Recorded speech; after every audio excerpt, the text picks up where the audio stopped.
Iran's military has accused the United States of negotiating with itself over the conflict in the Middle East. A spokesperson added, "Someone like us will never come to terms with someone like you." Well, President Trump insists his administration is talking to the right people in Iran and that they badly want a deal to end the war.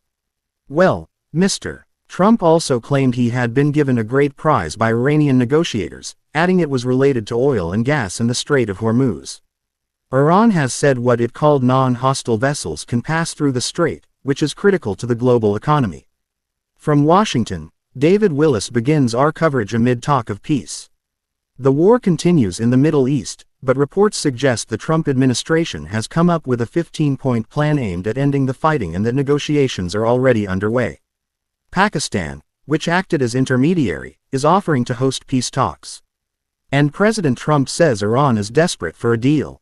They have no navy left, they have no air force left. They have no anti-aircraft equipment left, no radar left, no leaders left. The leaders are all gone. Nobody knows who to talk to. But we're actually talking to the right people and they want to make a deal so badly. He followed that with the startling claim that Iran had already agreed to abandon its nuclear ambitions and added that they had given the US a gift. Actually, they gave us a present and the president arrived today.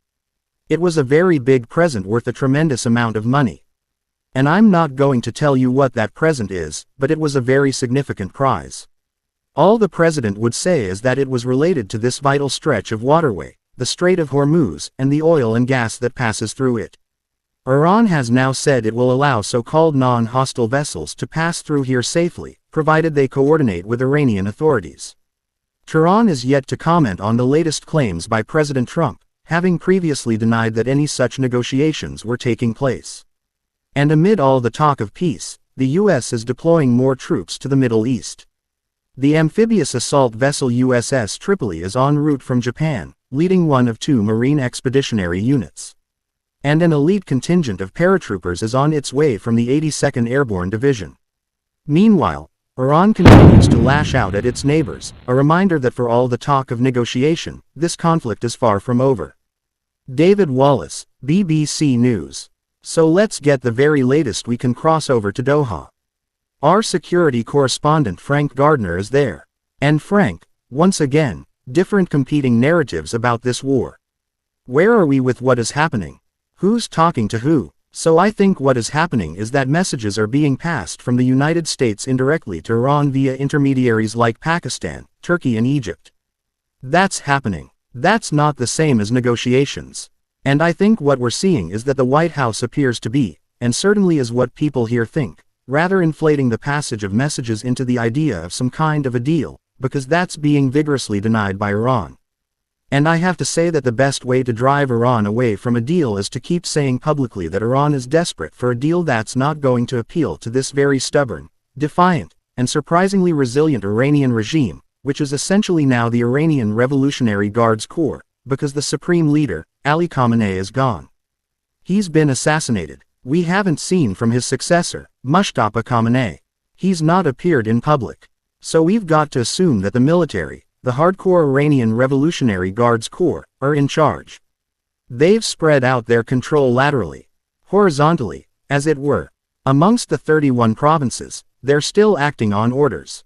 They've got extraordinary resilience. They are in control largely of the Strait of Hormuz. They are charging shipping $2 million a time for every vessel that comes through there. Saying, you can come through. You can't. You're an aggressor. You belong to an aggressive strait. You don't. They're exporting over 1 million barrels a day of their own Iranian oil through the Strait of Hormuz to China and to India, while Gulf Arab states, oil and gas, is sitting idle here on this side of the Gulf.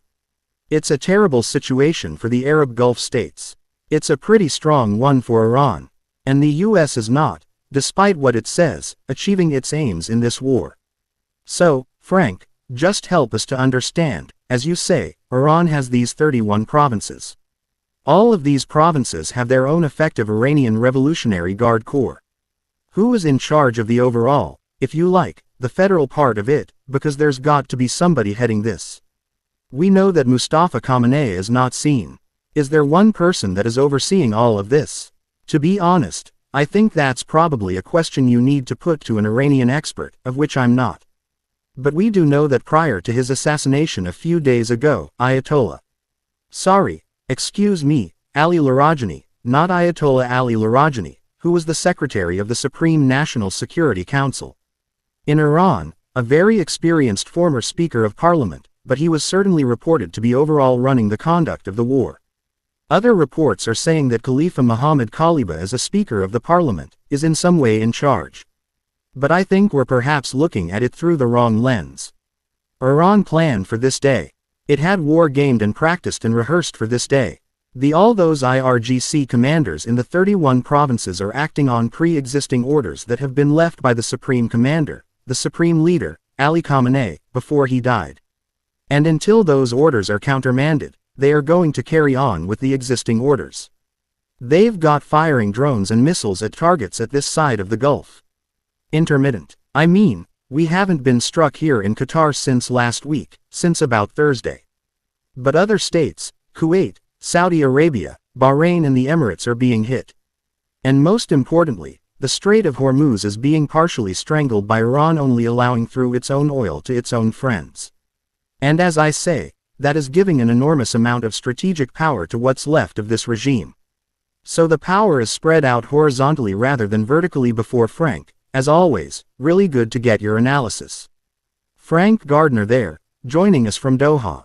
Well, let's cross over to Dubai now and get the very latest from there. Ashiri, my colleague there, is there. So is Ade. Obviously we've got these conflicting messaging coming from the Trump administration, coming from the Iranian regime, the Gulf states, obviously watching to see how this will unfold. Absolutely. Because Iran's control of the Strait of Hormuz is so essential and is having such huge ramifications on the way these Gulf countries have modeled their economies. Energy sector is hugely important and they depend on that shipping lane for their exports.